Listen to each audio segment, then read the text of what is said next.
L-operat tal-Fuel Procurement Committee li huwa responsabbli mix-xiri taż-żejt huwa l-akbar tħassib li għandu l-Uffiċċju Nazzjonali tal-Verifika. Dan peress li mill-2008 sal-aħħar tal-2010 ma kien hemm l-ebda policy ta' qafas u x-xiri li sar f'dan il-perjodu ma kienx qed ikun regolat. Dan ħareġ mir-rapport tal-Awditur Generali dwar verifika l-indirizzat l-effettività tax-xiri taż-żejt mill-Korporazzjoni Enemalta.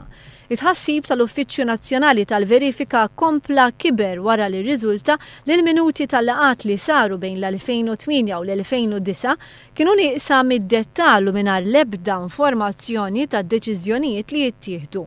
Barra minn hekk il-minuti kienu miktuba bl-idejn u b'kaligrafija li ma tinarafx u mingħajr reġistrazzjoni tal-attendenza tal-laqgħat. Dan kollu għamilha impossibbli għall-Uffiċċju Nazzjonali tal-Verifika li propju jivverifika l-proċess ta' kif ittieħdu d-deċiżjonijiet mill-Kumitat f'dak li għandu x'jaqsam mal-għoti tat-tenders. L-Uffiċċju Nazzjonali tal-Verifika nnota każi fejn il-kwalità taż-żejt u testi dwaru ma kinux skont kif kien stipulat fil-kuntratt. Kienu evidenti wkoll prattiċi difettużi mill-Enemalta fl-immaniġġjar tal-kuntratt dwar it-trasferiment tad-diesel mill-2008 sa nofs l-2011.